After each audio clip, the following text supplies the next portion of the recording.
Nós hoje vamos iniciar um novo tema. Obrigado. Ainda bem que não era a mensagem, né? Essa é a mensagem passada. Vamos inaugurar hoje, né? Esse mês, vamos estar estudando sobre espiritualidade verdadeira ou autêntica. E nós vamos falar sobre a parte de espiritualidade, e é bom primeiro a gente entender bem o que é isso. Espiritualidade é ter uma visão espiritual da vida. O que significa isso? É uma visão contrária à visão materialista. A visão materialista é quando você olha o mundo e acha que tudo é material, que tudo é regido por leis físicas e que as coisas não têm nenhum sentido a não ser o acaso e as leis naturais. O homem veio da evolução e ele não tem sentido nenhum em viver. Não há propósito para isso. Essa é a visão materialista.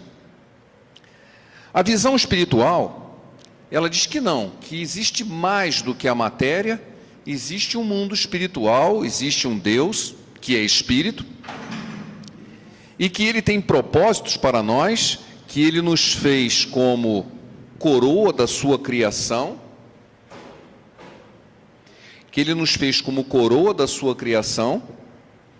e que essa vida, essa visão espiritual que nós temos, ela deve nortear o nosso viver.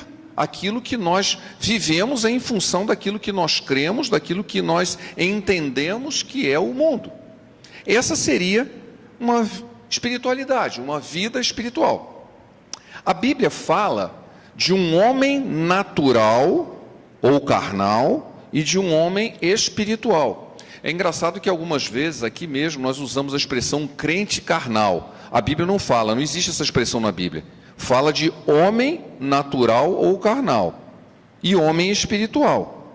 O apóstolo Paulo, lá em 1 Coríntios, no capítulo 2, ele menciona o seguinte: o homem natural não compreende as coisas do Espírito de Deus, porque lhe parecem loucura, e não pode entendê-las, porque elas se discernem espiritualmente. É mais ou menos o seguinte: como que você explica para um cego de nascença a diferença entre o amarelo e o azul? Assim, como assim? O que é amarelo? Amarelo é uma cor, eu não sei o que é cor. Então eu não sei o que é azul, não sei o que é vermelho, eu nunca vi, eu não sei o que é cor. Você não consegue explicar a diferença entre cores para um cego de nascença, porque ele não tem a habilidade de saber o que é cor. Essa é uma comparação bastante conhecida quando você vai falar de algo espiritual para alguém que não tem nenhuma noção do que é a área espiritual. Ele pensa que tudo é matéria, então ele não compreende mesmo. Mas eu quero trazer para o nosso dia a dia. Quando você ouve falar a palavra assim, olha, o fulano, ele é um cara muito espiritual. O que lhe vem à cabeça? Pensa bem. Quando você diz aquela fulano ou aquele fulano, uma pessoa que você conhece ou ouviu falar, ele diz, olha, é uma pessoa muito espiritual. O que lhe vem à mente?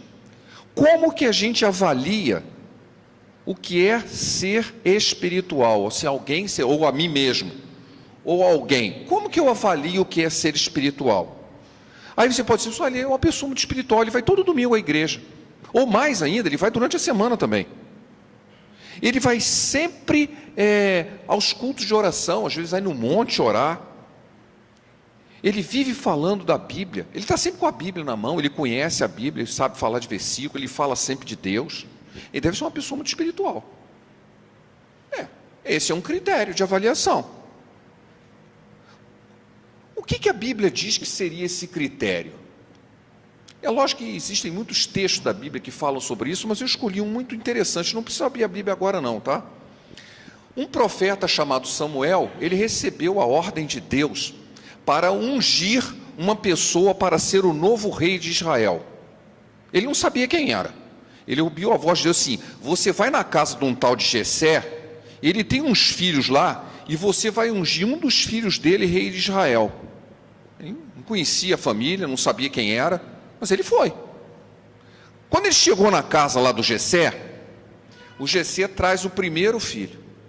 E aí há esse texto que está em 1 Samuel 16, 6 e 7, que eu quero ler para os irmãos. E sucedeu que, entrando eles, viu a Eliabe e disse: certamente está perante o Senhor o seu ungido.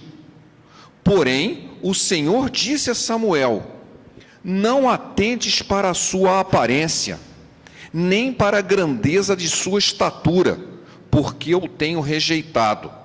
Porque o Senhor não vê como o homem vê o que está diante dos seus olhos, porém o Senhor olha para o coração.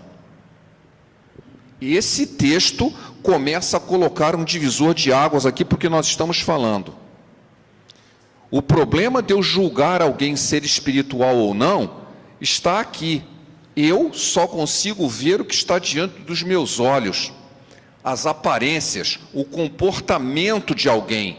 Eu não consigo julgar o interior de uma pessoa. Só Deus pode fazer isso. Deus vê o coração, eu não, nem ninguém aqui. Eu consigo ver o que está diante dos meus olhos, eu consigo ver os fatos que estão diante de mim, o comportamento de alguém. Mas Deus vê diferente, Ele vê o coração, Ele vê do lado de dentro. Eu não posso ver isso. Por isso meu julgamento é imperfeito. Como que eu posso dizer se alguém é espiritual se eu só vejo o que está do lado de fora? Só Deus pode dizer, porque Ele vê do lado de dentro. Mas aí fica claro uma coisa. Existe uma diferença muito grande, e eu espero que vocês entendam agora, a diferença entre atitude e comportamento. A atitude está ligada à intenção que nós temos no nosso coração. E o comportamento está ligado à ação. A atitude é algo que eu não posso medir. Comportamento eu posso. Vou dar um exemplo muito simples que todo mundo vai entender. Eu posso ver alguém sorrindo, eu posso ver um sorriso, eu posso até dizer, puxa, uma pessoa sorri mais do que a outra. Que sorriso, a pessoa está sorrindo. Um sorriso eu posso ver, a alegria eu não posso ver. Eu não posso saber se uma pessoa está alegre ou não. Mas ela está sorrindo. Mas eu posso sorrir mesmo estando triste. Eu posso sorrir por falsidade. E eu posso até estar alegre e chorar de alegria. Então, eu posso estar alegre chorando, enquanto outros podem estar sorrindo falsamente. Então, eu posso ver um comportamento, mas esse comportamento não está ligado necessariamente à atitude que eu penso que ele está ligado. Eu não consigo medir a alegria, mas eu consigo medir o comportamento que a alegria pode trazer. Só que o problema é que nem todo comportamento está ligado diretamente à atitude.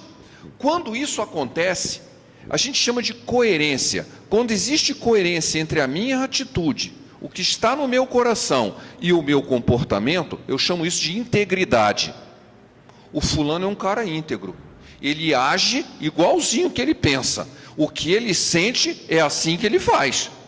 Isso é integridade. O contrário nós conhecemos, chama-se hipocrisia. Eu penso um negócio e falo outro. Eu sinto uma coisa e faço ao contrário. Eu digo que eu estou feliz com alguém e depois por trás eu meto pau nele. Isso é hipocrisia. Não há coerência entre a minha atitude e o meu comportamento. Então, quando a gente avalia as coisas pelo comportamento, nós podemos cometer muitos erros. Porque nem sempre existe uma coerência entre a atitude e o comportamento. Mas Deus conhece, porque Ele conhece pelo lado de dentro. Você pode perfeitamente ver um sorriso, mas não necessariamente a alegria. Há muitos comportamentos que seguem aqueles que possuem uma espiritualidade verdadeira. É verdade. Existe um comportamento que segue aquele que possui uma espiritualidade verdadeira. Uma vida de oração, uma vida de abnegação, uma vida de serviço, e por aí vai. Então, se eu vir alguém agindo assim, se aquele cara é espiritual, mentira. Esse é que é o problema. O fato de que a vida espiritual traz um comportamento, o contrário não é verdadeiro. O diabo, por exemplo, consegue citar a Bíblia. Ele conhece a Bíblia melhor do que a maioria dos crentes. Tiago chegou assim: crês tu que Deus é um só? Fazes bem, até os demônios creem e tremem. Tem gente que nem crê em Deus. O diabo sabe. Ele conhece a Bíblia. Algumas pessoas às vezes brincando, outros falando sério, diz que o diabo é o primeiro a entrar na igreja e ele vem todo domingo. Por quê? Porque ele está querendo interromper, ele está querendo atrapalhar, ele está querendo fazer você pensar em outras coisas, ele está querendo causar tumulto, que você fique julgando as pessoas. Em vez de você vir adorar, você sai daqui com raiva. Por quê? Mas se nós invocamos a presença de Deus, ele não devia estar confortável aqui. Mas ele tenta. Às vezes fica esperando lá fora. Quantas vezes você sai do culto e em vez de pensar, eu lembro de uma situação em que nós estávamos na porta da igreja e veio alguém, a pessoa estava injuriada, mas falou mal assim da metade das coisas que aconteceu no culto. Alguém chegou assim: olha, liberta, Senhor. A pessoa levou um susto assim, aí parou. Nossa, estava precisando de libertação naquela hora, estava assim, injuriada, eu diria até endemoniada, né? Porque ela acabou de sair do culto, mas estava falando mal de todo mundo, estava indignada com algumas coisas. Por que isso? Sabe por quê? Porque a presença maligna também vem para a igreja. O diabo também conhece a Bíblia. Tem tanta gente que manipula a fé. Aí quando você olha assim, mas vem cá, como é que vai ser isso então? Como é que eu vou julgar alguém se a pessoa... Bom, julgar a gente não deve nunca, mas como que eu vou avaliar se alguém é espiritual ou não? Se existem muitos comportamentos que realmente indicam a espiritualidade, mas eles também podem indicar falsidade. Eu quero meditar num personagem da Bíblia, que é um personagem conhecido como uma pessoa extremamente espiritual. Todo mundo já ouviu falar dele, que nós vamos ler agora.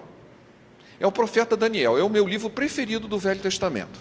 Não abro agora não, nós vamos ler o capítulo 1 inteirinho. O profeta Daniel, ele é conhecido, você fala Daniel, você lembra logo de quê? Oração. É um homem de oração. Ele orava 3 vezes por dia.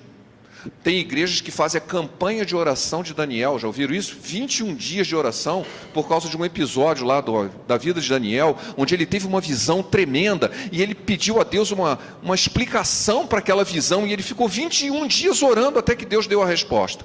Era um homem de oração, mas ele não era só um homem de oração não, ele tinha outros dons espirituais. Ele, por exemplo, interpretava sonhos e visões, era uma pessoa que tinha poderes espirituais. Esse é o cara. Só que todo mundo lembra disso e não lembra de onde isso começou. Como que ele se tornou uma pessoa tão espiritual assim? Ele nasceu assim? Ele não era espiritual, ele só recebeu o dom, mas não precisava ser espiritual? Algumas pessoas acham isso. Eu tenho o dom de Deus, eu não preciso ter uma vida santa. Isso é falso. Nós temos uma ordem de buscar a santidade, independente de qualquer dom espiritual que Deus nos dê. Independente da missão que Deus nos tem dado, nós temos que buscar santidade. Como que Daniel se tornou o homem espiritual que ele foi, o grande profeta de Deus que ele foi? Está escrito na Bíblia, e eu quero que a gente leia isso. Está no capítulo 1 de Daniel. Vamos abrir nossas Bíblias? Eu vou ler esse capítulo. Tenham paciência, são 21 versículos, mas é fundamental para nós. São apenas 21 versículos. Eu vou ler capítulo 1 do livro de Daniel. Você quer saber como é uma pessoa espiritual? Eu vou te dizer. Eu vou te dizer como que ele se tornou a pessoa espiritual que ele foi. Todos abriram?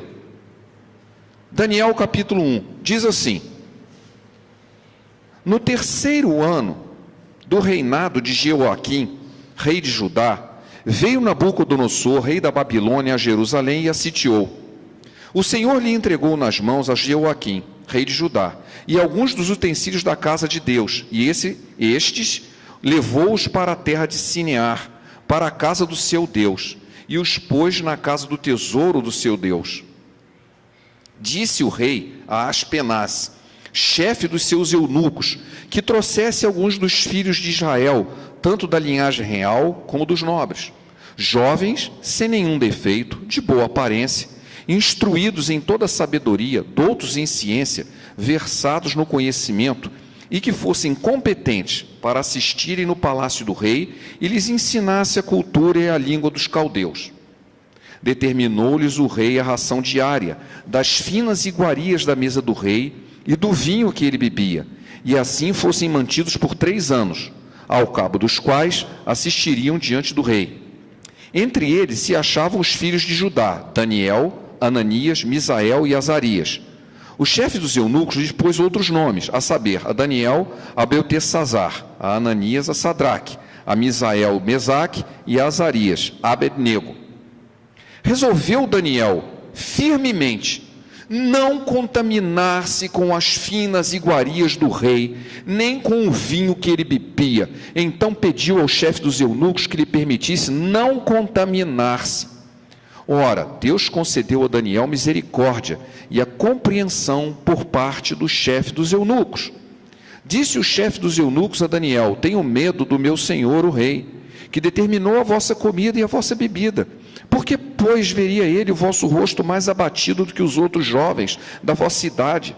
Assim poríeis em perigo a minha cabeça para com o rei. Então disse Daniel ao cozinheiro-chefe, a quem o chefe dos eunucos havia encarregado de cuidar, de Daniel, Ananias, Misael e Azarias: experimenta, peço-te, os teus servos 10 dias, e que se nos deem legumes a comer e água de beber.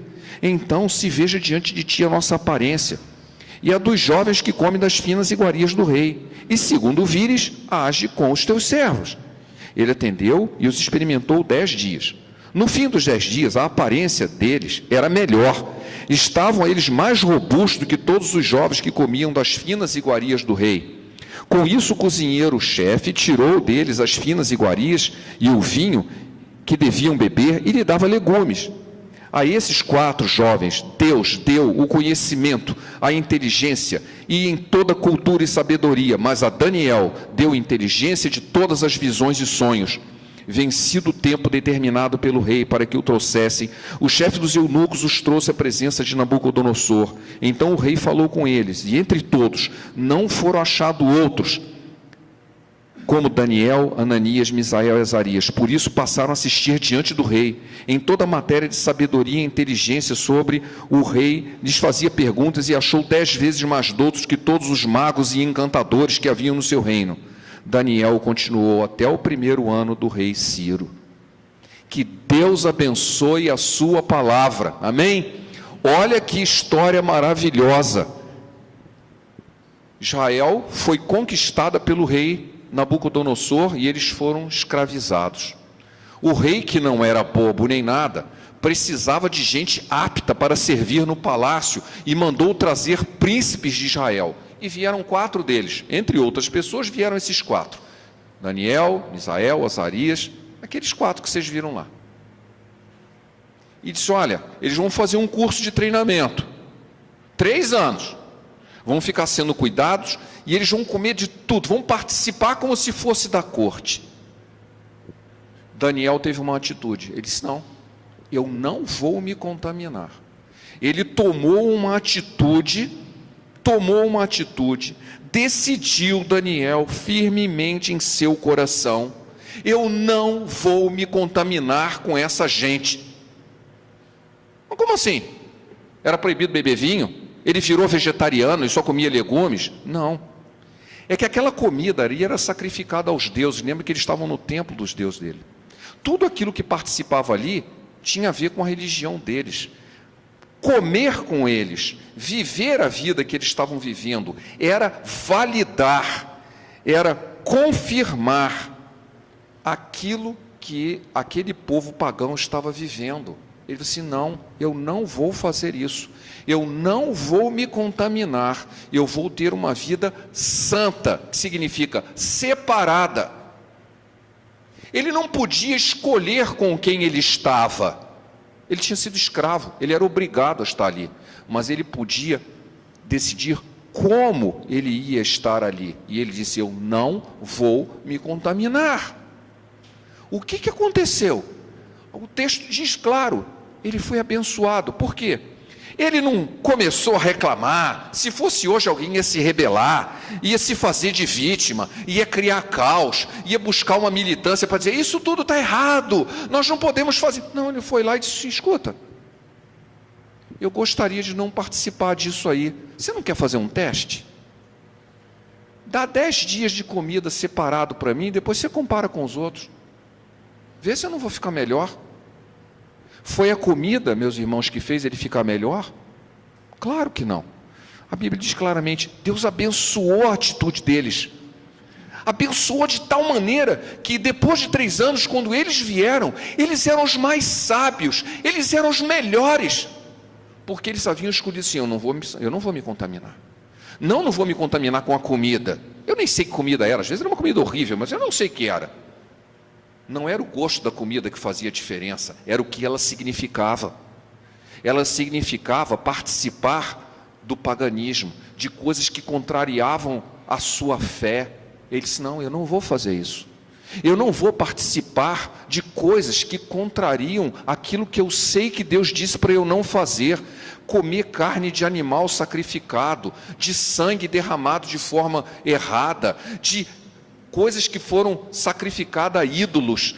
Eu não vou fazer nada disso. Isso tudo é parte de algo que eu não deveria estar ali. Eu não vou me contaminar. E o que aconteceu? O texto diz claramente: Deus os abençoou e deu dons espirituais para ele. Deus é alguma coisa que nenhum outro tinha. Então a espiritualidade dele não começou porque ele tinha visões, porque ele orava. Começou porque ele tomou uma decisão muito firme no coração: se eu não vou me contaminar, e eu vou fazer alguma coisa para isso acontecer. E não foi fácil. Deus os abençoou naquele momento, ele conseguiu não se contaminar, ele se tornou um dos ministros do rei. Mas isso significa que a vida dele foi fácil? Basta ler o resto do livro. Ele chegou a ser perseguido, ele foi jogado, foi condenado à morte, foi jogado na cova dos leões. Deus o livrou. Ele passou a pertencer à galeria dos heróis da fé, lá de Hebreus 11, que fala: olha, fechou a boca do leão. Foi Daniel que fechou a boca do leão? Basta ler o texto. Ele não foi. Deus enviou o seu anjo que fechou a boca do leão. O Senhor era com ele. Por quê? Porque ele tinha uma verdadeira espiritualidade. Mas a verdadeira espiritualidade dele, que provocava os adversários: olha, ele ora 3 vezes por dia, ele faz não sei o quê, ele revela sonhos, a gente não pode conviver com um cara desse. Mas a espiritualidade dele, o forte não estava ali. Começou muito antes, quando ele disse no seu coração assim: eu não vou me contaminar, eu vou buscar uma vida de santidade. E dali começou a espiritualidade dele, e Deus o abençoou grandemente. Como eu disse, ele não era obrigado, ele era obrigado a estar no palácio, ele não tinha escolha, mas ele tinha escolha de como ele ia servir ali, e ele o fez de forma digna. E eu quero que vocês gravem essa frase que eu vou dizer agora: a verdadeira espiritualidade, ela é feita numa decisão de cada dia. Cada dia eu posso decidir ser espiritual. E isso acontece quando eu decido firmemente não participar das coisas que contaminam a minha alma, daquilo que nos leva ao pecado, daquilo que desagrada a Deus. Todos os dias eu posso ter a atitude de tomar decisões que muitas vezes vão contra os nossos interesses pessoais, ou que nos trazem prejuízo, ou que nos fazem as pessoas nos zombarem da gente, ou terem uma visão: aquele cara é um idiota, cara não, sabe, ele está fora de tempo. Não importa, eu tenho uma fé, eu sei o que Deus quer da minha, não é para eu fazer isso, eu não vou gastar tempo vendo televisão. Às vezes eu recebo vídeos, eu não quero encher o meu coração com isso, eu apago. Eu já sei do que significa aquilo. Eu não quero encher meu coração de porcaria. Eu vou encher meu coração de louvor, eu vou encher o meu coração de coisas que edificam, daquilo que põe a minha alma para cima, que me liga ao Senhor. Eu não quero fazer coisas que contaminam a minha alma, que me levam ao pecado. Isso vai me fazer ser espiritual. Quando aí sim eu estiver orando, eu vou ter mais sensibilidade de ouvir a voz de Deus. Eu não vou gastar tempo pedindo perdão do pecado que eu poderia ter evitado, mas eu vou dar graças a Deus por Ele ter me livrado daquilo, porque eu tomei uma decisão no meu coração, assim como Daniel: eu não vou me contaminar com essas coisas, eu vou viver uma vida de santidade, e essa vida de santidade vai me gerar espiritualidade. A verdadeira espiritualidade é uma decisão feita dia após dia, quando eu decido firmemente não participar daquilo que contamina a minha alma. De hoje em diante, eu vou buscar mais a vontade de Deus. Isso é uma decisão que eu posso tomar agora mesmo. Eu não preciso ficar num monte de oração orando. Claro que é bom, pode ir, não tem problema, não tem nada contra. Deve até ir. mas você pode fazer agora mesmo. Tomar uma decisão e colocar em prática. De hoje em diante eu vou buscar a vontade de Deus e não a minha, para a minha vida. Eu não vou me contaminar com as coisas que o mundo oferece e que envenenam a minha alma. Eu vou enfrentar os meus próprios problemas pessoais. Não vou transferi-los a outros, colocar a culpa nos outros. Vou enfrentar minhas fraquezas. Vou levar a sério a minha vida de oração. Vou levar a sério o meu relacionamento com Deus. Onde quer que eu esteja, eu quero ser um instrumento do Senhor e um canal das bênçãos do Altíssimo. Tome esta atitude, tome essa decisão, e que essa decisão se transforme num comportamento coerente. E você vai ver que Deus vai abrir portas. Ele vai abençoar, conforme fez com Daniel. Já pensou se ele chega para o cara assim: escuta, eu não quero comer nada disso não, isso aí é tudo do diabo, viu? Vou fazer nada disso aí que vocês estão vendo, eu sou santo, não sei o quê. Ele ia ser decapitado.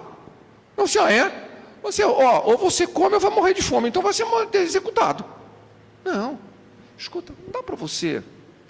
Diz o texto, Deus abençoou, tocou o coração do carcereiro lá, do cozinheiro-chefe, fez uma comidinha especial para ele. Deus foi abrindo as portas, porque via o coração dele, eu quero fazer as coisas do jeito certo. Deus foi abrindo portas, e ele se tornou um grande homem de Deus, porque ele tomou a decisão e as atitudes e o comportamento certo, e Deus o abençoou. Nós podemos fazer isso agora, não precisa ser, então um dia, olha, esse dia nunca vai chegar, se você não tomar a decisão agora. Eu quero ter uma vida espiritual, como é que eu vou fazer? Vou começar uma decisão muito firme, eu não quero mais me contaminar, quero ter uma vida santa, e Deus vai abrir as portas para a minha espiritualidade. Eu gostaria de deixar 2 textos para a gente terminar essa manhã, essa mensagem, que são textos bíblicos, porque eles dizem respeito a esse nosso relacionamento com Deus, porque o pecado impede que a gente tenha isso. Se nós não temos uma vida espiritual como deveríamos ter, é por causa do pecado. Esta é a mensagem que dele ouvimos e vos anunciamos, que Deus é luz e não há nele treva nenhuma. Se dissermos que temos comunhão com ele e andarmos nas trevas, mentimos e não praticamos a verdade. Mas se andarmos na luz, como ele na luz está, temos comunhão uns com os outros, e o sangue de Jesus Cristo, seu Filho, nos purifica de todo pecado. Se dissermos que não temos pecado, enganamo-nos a nós mesmos, e a verdade não está em nós. Mas se confessarmos os nossos pecados, ele é fiel e justo para nos purificar os pecados, para nos perdoar os pecados e nos purificar de toda a injustiça. Amém? 1 João, capítulo 1, versículos 5 a 9. Eu gostaria de terminar com mais um texto, para nós orarmos, que você possa tomar essa decisão no seu coração. Você quer ser espiritual? Comece assim, decidindo que você não vai mais se contaminar, e Deus vai abrir as portas para a sua espiritualidade. Quem nos separará do amor de Cristo? A tribulação? Ele não diz que você não vai ter tribulação, é que a tribulação não vai separar você do amor de Cristo. A tribulação, ou a angústia, ou a perseguição, ou a fome, ou a nudez, ou o perigo, ou a espada. Como está escrito, por amor de ti somos entregues à morte todo dia. Somos reputados como ovelhas para o matadouro, mas em todas essas coisas somos mais do que vencedores por aquele que nos amou. Porque estou certo que nem a morte, nem a vida, nem anjos, nem principados, nem potestades, nem o presente, nem o porvir, nem altura, nem profundidade, nem alguma outra criatura nos poderá separar do amor de Deus que está em Cristo Jesus, nosso Senhor. Amém? Romanos, no capítulo 8, 35 a 9. Esse é o texto que eu tenho para os irmãos. Tome essa decisão, e toda essa verdade da palavra de Deus vai estar sendo verdade na sua vida. Deus vai nos abençoar, Deus vai abrir as portas, e nós vamos assim: nossa, eu não imaginei que eu pudesse ser tão espiritual assim, eu nem sei orar. Não precisa, basta que você tome a decisão de se purificar, de se ausentar das coisas que te contaminam sua alma, de ter uma vida realmente não contaminada. o seu relacionamento com Deus vai afluir, vai subir, naturalmente as outras coisas vão acontecer. Você vai orar, de repente você vai descobrir que você está falando da palavra com poder, de repente você vai estar orando, de repente você vai se percebendo que Deus vai estar usando você para a sua glória. Amém? Vamos orar?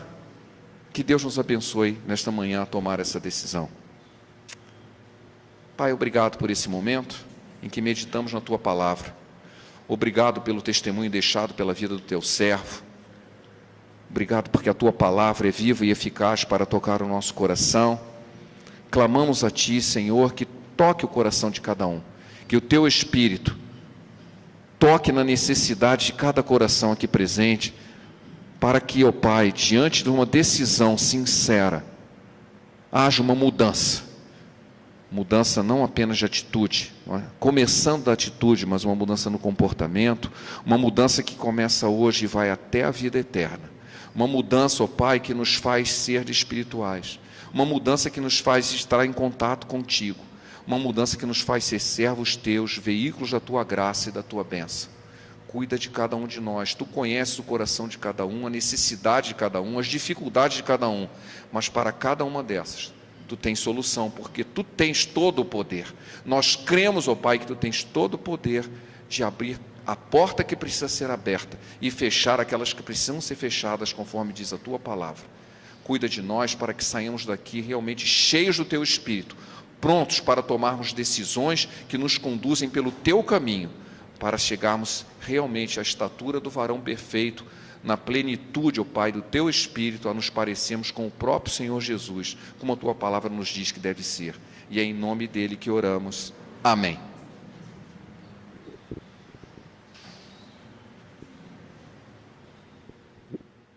Igreja, por favor, de pé.